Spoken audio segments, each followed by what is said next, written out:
This is Agriculture Today, and I'm Shelby Varner with the K-State Radio Network.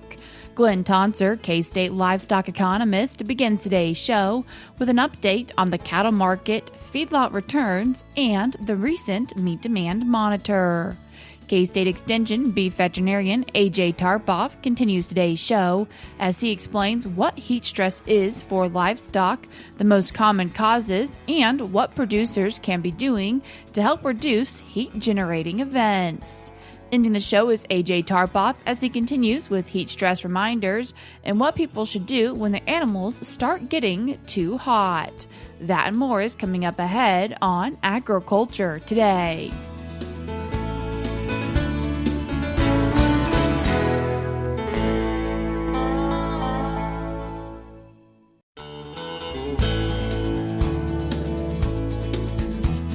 You are tuned in to Agriculture Today, and we start our Monday show with the cattle market update from K-State livestock economist Glynn Tonsor. Glynn, thanks for joining us today.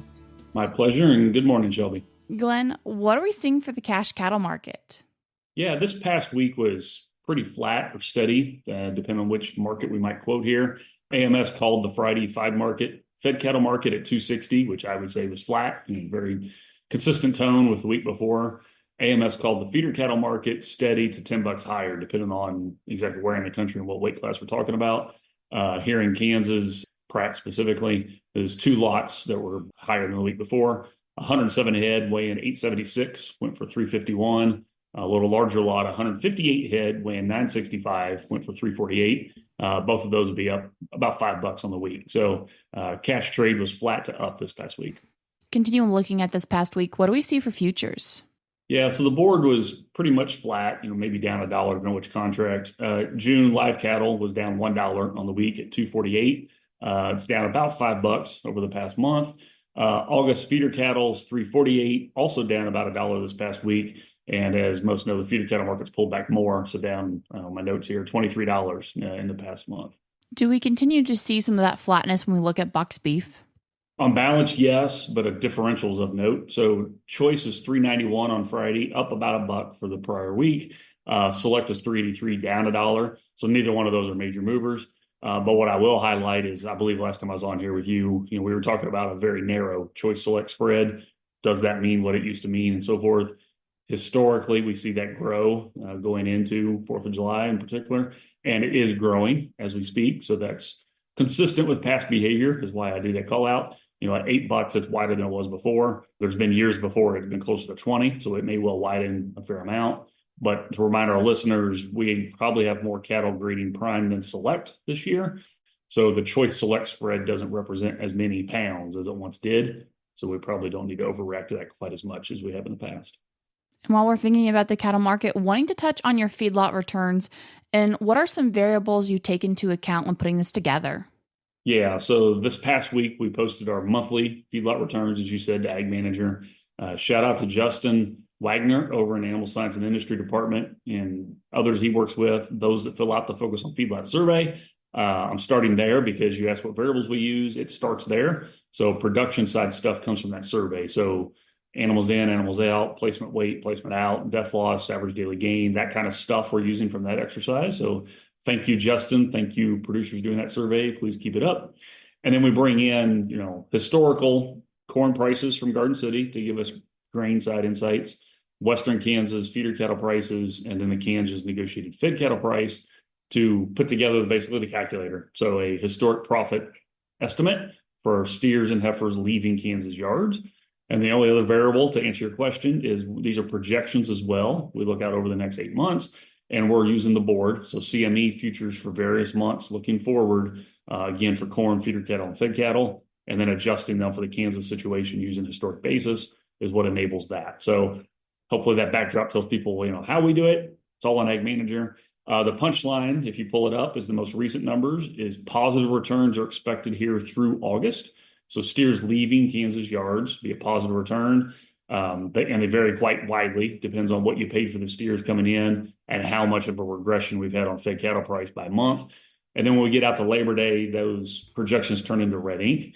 And the main reason for that is, maybe a $20 slippage in fed cattle price here within 2026 forecast and notable increases in the placement prices. Those two add up to squeezing the projected margins. And when you do these feedlot returns, are any risk management tools incorporated?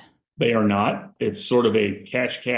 You pay cash for the feed as you go, pay cash for feeders when they show up, and you take cash for feds when they leave is the presumption. And to your point, that does not represent all feed yards, and quite honestly doesn't represent the majority of fed cattle in the U.S.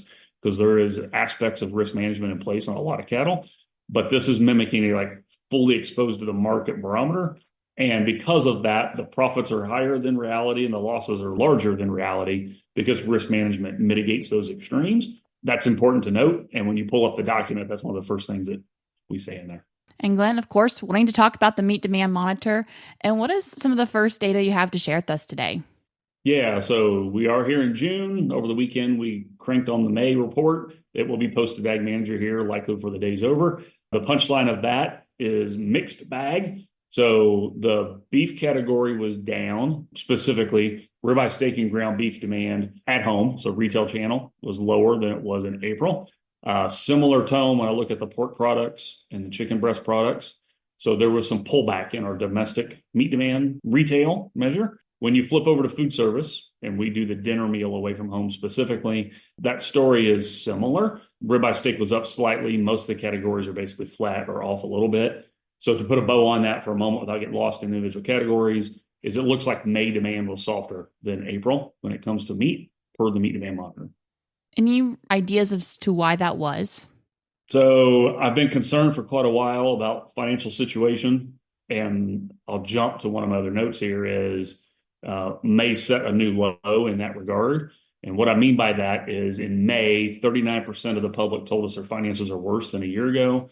Only 15% told us they're better. And then the balance, which is 46%, say they're about the same. That 39% saying they're worse is the worst on record here in the meat demand monitor, which now has a 7-year history to it, or 7 Mays I can compare, I should say. And why is that important for our discussion, beyond just general sentiment, is if your finances are worse than a year before, you spend less on food away from home in particular.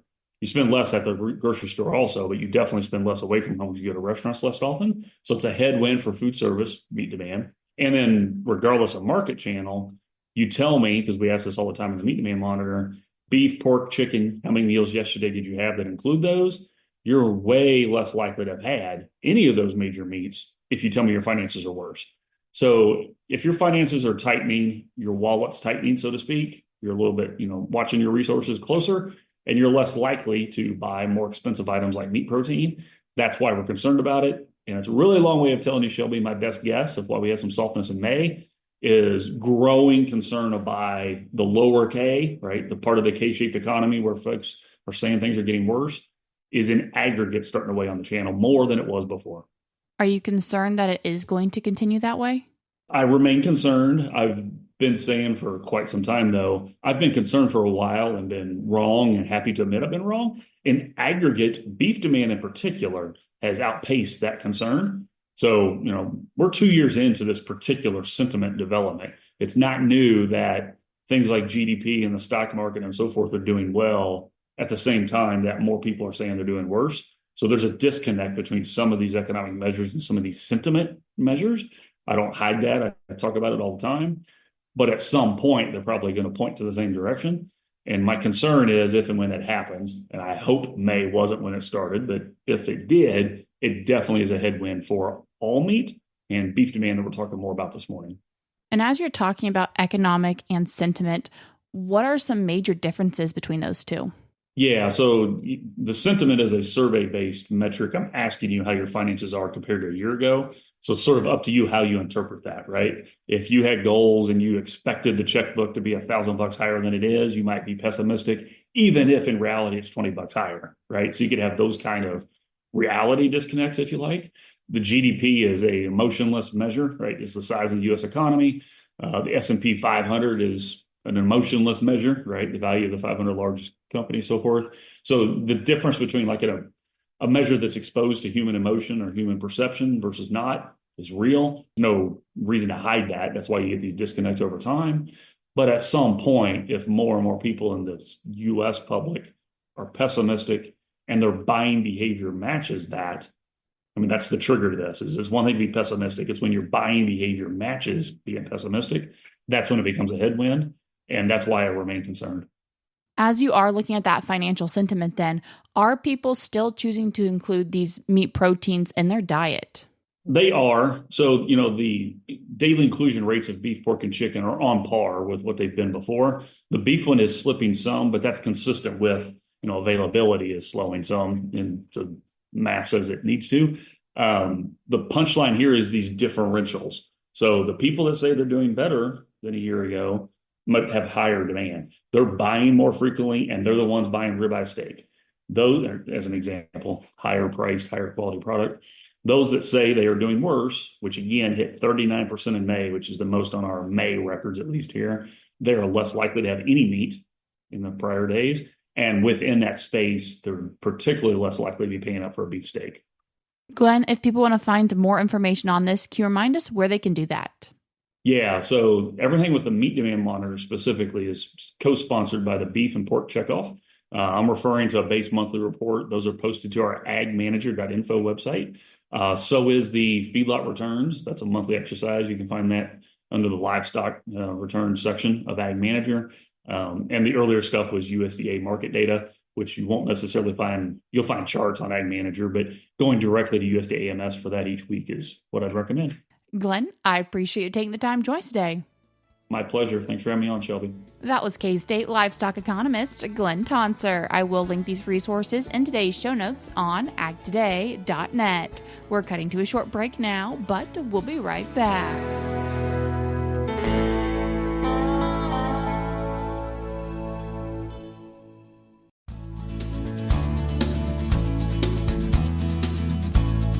You're tuned in to Agriculture Today, and we start our show discussing heat stress with K-State Extension beef veterinarian AJ Tarpoff. AJ, thanks for joining us today.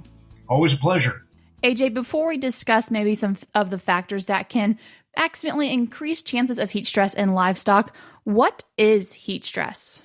Right. Heat stress is the animal's response to try to cool back down. Every animal, every mammal, we all have to maintain body temperature. As animals, just from the environment, they absorb for everything from solar radiation to the ambient temperature around them, they will absorb heat, but they have to be able to dissipate that heat to be able to maintain regular body temperature. So for our cattle in particular, we think about the internal body temperature of being 100.5, 101.5, somewhere in there. So once we start to get elevated temperature, we have the behavioral signs of heat stress that they begin to try to dissipate that heat. They change behavior. They don't eat as much. They begin to pant, and panting is one of the key mechanisms for them to be able to dissipate heat. So we'll see some of those behavioral changes and some of those indicators that tells us, yes, our cattle are hot. No, they are not performing up to their capabilities. And what kind of mitigation should we do to try to mitigate that stress as much as possible? And when should producers really start monitoring this according to history of heat stress? So historically now, here we are beginning of June, where, no, we're not in the middle of summer. We don't have the extremes quite yet, but we do have those temperature fluctuations.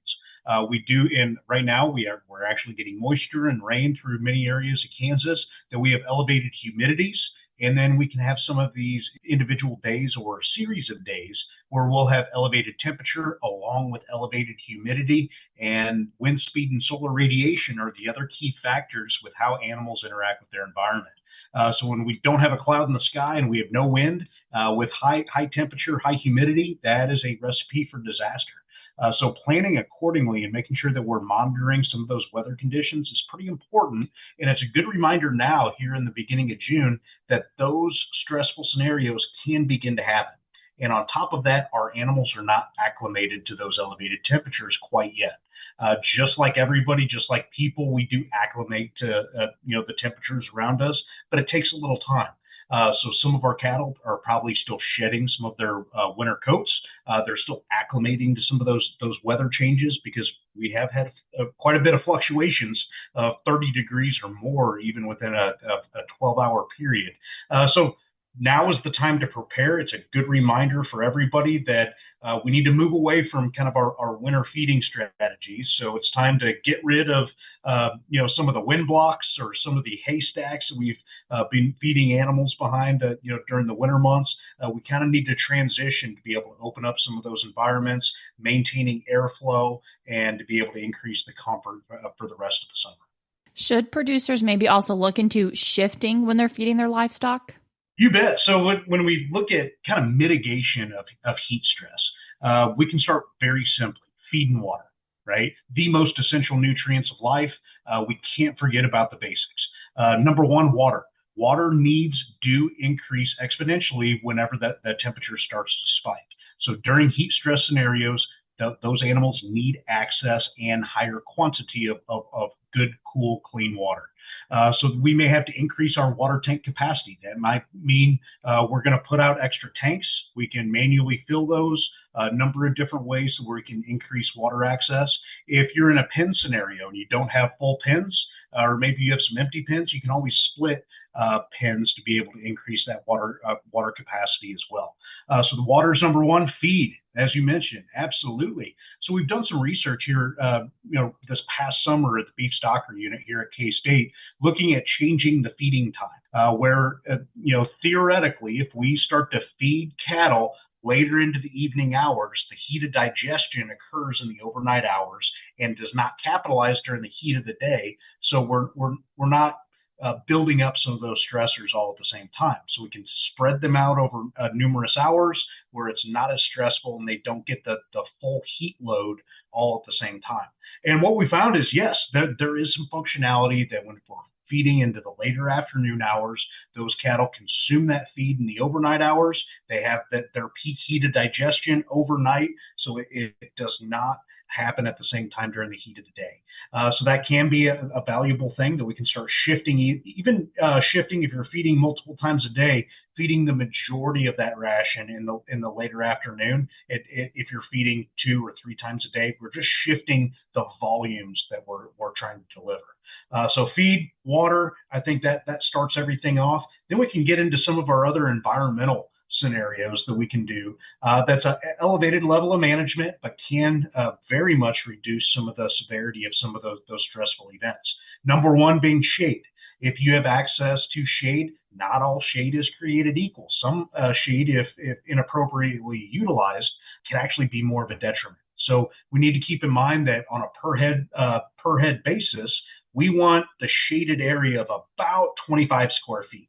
Okay, so it doesn't sound like a lot, but that's enough for animals to be able to utilize that.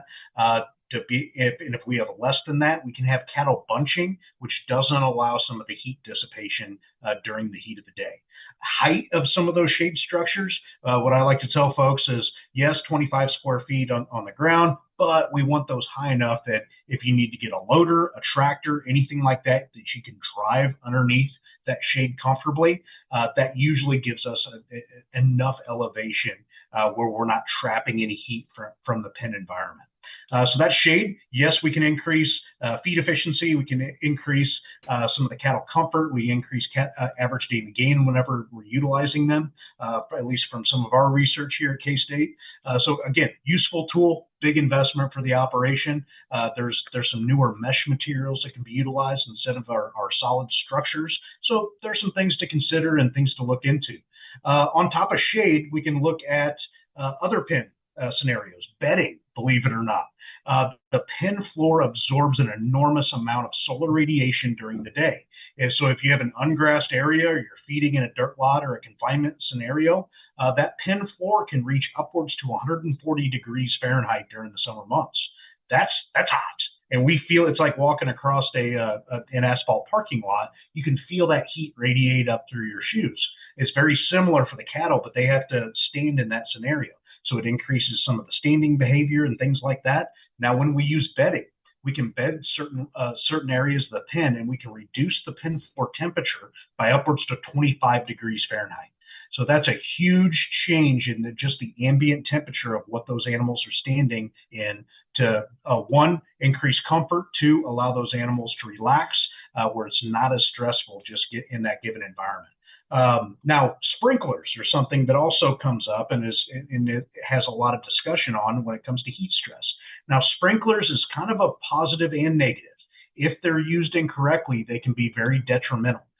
So remember, the four parameters of heat stress is temperature, humidity, wind speed, and solar radiation. Well, we've talked about most of those, but the humidity aspect. If we don't have big water droplets, or if we use sprinklers at the wrong time of day, we can increase the humidity on the pen floor scenario and actually increase some of the heat stress where the cattle can't dissipate heat. So if you're going to use sprinklers, one, we never want to use a fine mist. We want big water droplets. We want to be able to wet the pen floor to allow natural evaporation to occur to reduce the pen floor temperature. So we're going to use those in the overnight hours or the very, very early morning hours to make sure that we can wet the pen floor evenly. We're not making little swamp holes or anything like that, just enough to get it damp.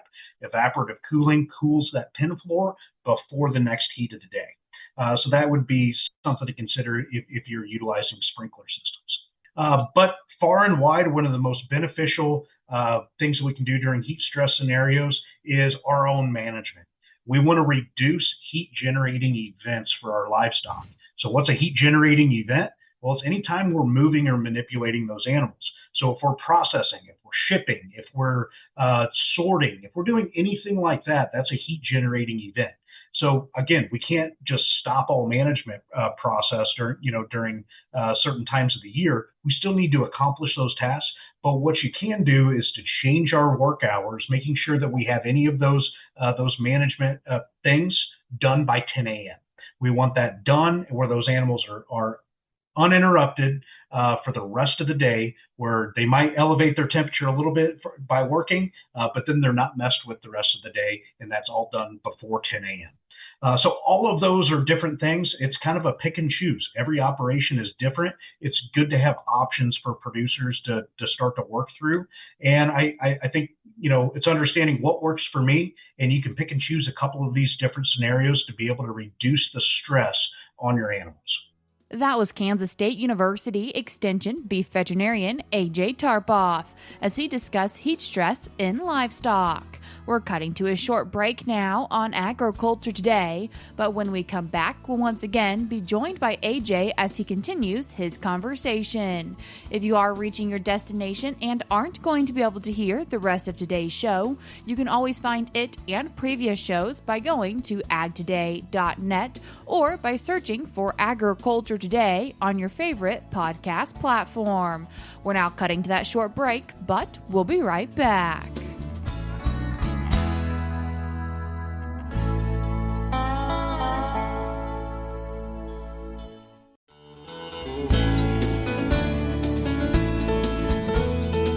You're tuned back into Agriculture Today, and we end our show but continue our conversation with K-State Extension beef veterinarian A.J. Tarpoff as he talks about heat stress. AJ, you previously mentioned shade, but also bedding the pen to maybe help reduce the concerns of heat stress. And when we're thinking about shade and bedding, do they need to be in the same area or separate areas? So if a producer chooses to use both of those tools, they would typically be in different locations. So shade itself will reduce the pen floor temperature. And if we have them oriented correctly, the shade actually moves through the pen. We want them oriented north and south, not east to west. So as the sun rises and sets, it moves the shaded location throughout that pen where they don't build up in the same location. Now, depending on the shade structure, we may not be able to alleviate the entire pen. And that's where utilizing bedding and making sure that we can put some of those things out in areas that may not be alleviated by shade. So that would be, if you're going to combine and use a couple of these strategies, it's thinking through how do we use them and how do we get the most beneficial pieces of these. That's a great point to bring up, is we want to be able to spread those out, use them for different purposes and different locations. Are there do's and don'ts on what bedding should be used, maybe how thick it should be? No, yeah. So it doesn't have to be extensive. So we're talking about a typical bedding, whether it's a baled up, usually it's some type of baled up residue from a crop, whether that's wheat straw, whether that's corn stalks, whether it's, some a low nutritional, feed source that we probably won't or shouldn't use as feed. Those are things that we can use for bedding in a pinch. Now, one key aspect is when we put that bedding out, we want to make sure that bedding is placed out before the heat load begins. So generally, when we start having those days, and if we're monitoring and using the tools available to us, like the Kansas Mesonet service, to be able to have that 7-day forecast and the animal comfort tool in their agricultural section, or you can plan in advance if you're going to have heat events coming up, or you're going to have an elevated animal comfort index that's going to be stressful on those animals 3 days from now. Maybe a day or two prior to that, you go ahead and get in the pens and put out the bedding. Because if we get in there and start trying to bed pens in the heat of the day, all we're doing is generating more heat within those individuals. So that's what we're trying to avoid. If livestock are looking like they're presenting with heat stress, is there anything that can be done for them? Once they get into heat stress, it's really, we don't want to mess with them. We don't really want to increase any more heat. Now, that's on a general basis. Now, if we have an extreme scenario where an animal is in severe distress, that's when we're probably going to soak that animal to the skin with the hose, making sure that we are getting all the way to the skin to be able to, and having it continuously flow to try to reduce those temperatures. We're trying to get it out of that environment and try to get it in a cooler, maybe shaded environment as quickly as possible, because this can be a life-threatening scenario. So once they get into that severe distress, there's not a ton we can do, but we do the best with what we have available to us. That was K-State Extension Beef Veterinarian AJ Tarpoff. Before we end today's show, we're now going to hear from Rod Bain and Agriculture Secretary Brooke Rollins as they share kickoff for the Great American State Fair. As Agriculture Secretary Brooke Rollins recently mentioned regarding the nation's semi-quincentennial, we've been celebrating 250 for almost a year now, but we're about to move into the real celebration. The reference, a major celebration, starting in late June in the nation's capital. The Great American State Fair will be out on the National Mall. We're managing that, bringing all the states together. The World's Fair-style event showcases all 56 U.S. states and territories during the 16-day event, from June 25th to July 10th. Daily themes are included in the celebration. More information about the Great American State Fair, including how to get tickets, is available at this web address: events.freedom250, the numbers 250.org/events/great-american-state-fair. I'm Rod Bain reporting for the U.S. Department of Agriculture in Washington, D.C. That's all we have for you today on Agriculture Today, but we'll be back with more for you tomorrow.